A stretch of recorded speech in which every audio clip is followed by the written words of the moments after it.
recognize His mighty power. Sa Bisaya pa, ilha ang iyahang gamhanang gahom.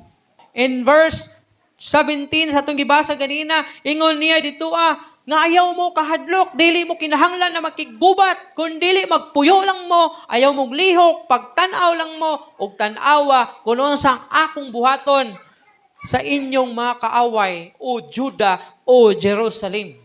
See? I-recognize nato ang power sa Ginoo, ilhon nato ang power sa Ginoo na mas above sa ato ang power.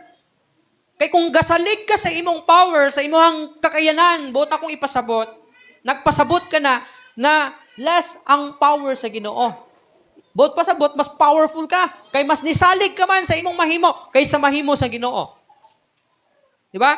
Manang ingon niya kay Jehoshaphat og sa Jerusalem og sa Juda, ingon niya, dili ninyo kinahanglan makigubat. Ngano man? Ako ang makigubat alang kaninyo. Ug hulata ang ako ang mando sa kamo mo abanti sa gubat. Mao to ingon niya nga ugma panindog mo ug asdang kamo. Naagyaboy pagsukol pero with the guidance sa Ginoo. Di ba? Uban sa giya sa Ginoo ug uban sa signal sa Ginoo. Pero kung walay signal sa Ginoo, walay gitudlo sa Ginoo, sa imong pagpuyo lang sa kay hulata nga ang Ginoo mulihok og magtrabaho diha sa imuhang mga problema, mga kasinatian sa kinabuhi. Ang importante lang i-recognize nimo ang pagkagamhanan sa Ginoo diha sa imuhang kinabuhi. In Psalms 118 verse 16, basahon nato sa Bisaya, Salmo 118 verse 16 ang pulong sa gingon, ang tuong kamot sa Ginoo gibayaw ug ang tuong kamot sa Ginoo nagbuhat nga maisugon. Kahinumdum mo atong nakigubat ang Israel sa unang panahon na si Moses nagtaas sa iyang kamot dito sa taas nga buntod nga bahin. Si Moses nagtindog ug nagtaas siya sa iyang kamot. Sa iyahang pikas side kay si Joshua.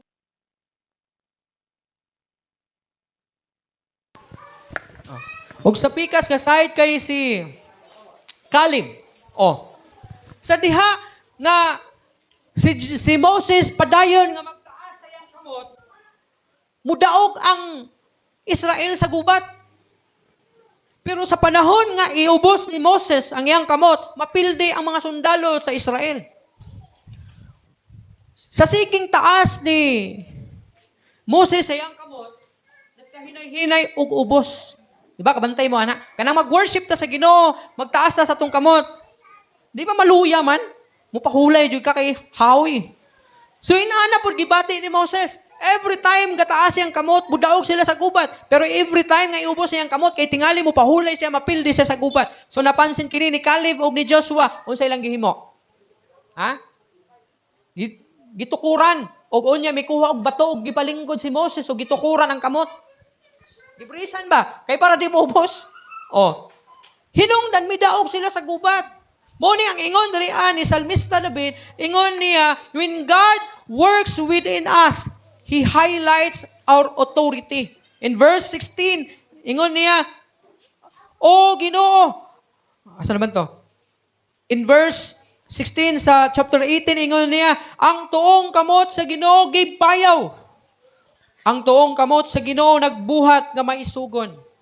See? So i-recognize nato ang buhat sa Ginoo, ang pagkagamhanan sa Ginoo. When God works within us, He highlights our authority. May authority ta. Unsang authority na to? Nga atong ituboy ang Ginoo. Ipataas ang iyang pagkagamhanan.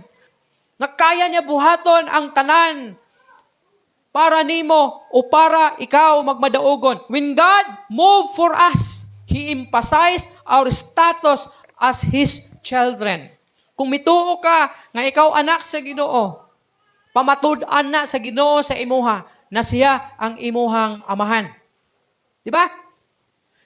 Kitang tanan natin mga father.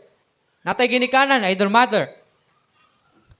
Og dili kalikayan, na kung kanang imong anak kakita og away sa eskwelahan or barkada, ikaw nga amahan og inahan, ang unang reaction nimo, gusto po nimong mubalos. Kaya nga naman, para i-prove nimo, nga ako ning anak, di ka pwede magpasakit, ani. Gikan ni sa kong unod, dugo. Ako aning kaliwat, ako aning palangga. Dili nimo pwede pasakitan, dili nimo pwede himuan og daotan. Mo na kung mahimo, ikaw mismo makikaway. The same pud na sa Ginoo. Kung gi-recognize nimo na ikaw anak sa Ginoo, gusto sa Ginoo nga pamatud-an niya diha kanimo na ikaw iyahang anak kana kon ikaw magpatabang diha kaniya. Kaya ang bata nga makakitag away, kung di na mo report sa imuha, unsa nimo pagpakita nga imuha siyang gilabanan? Siyempre, kinahanglan niyang mo report na, pa, magitabangan ko dito sa school. Mana mo tingkag imong dalunggan kay suko ka. Pero kung maghilom-hilom siya, di pud ka react. Inana po sa Ginoo. Ang gusto sa Ginoo i-recognize nimo siya.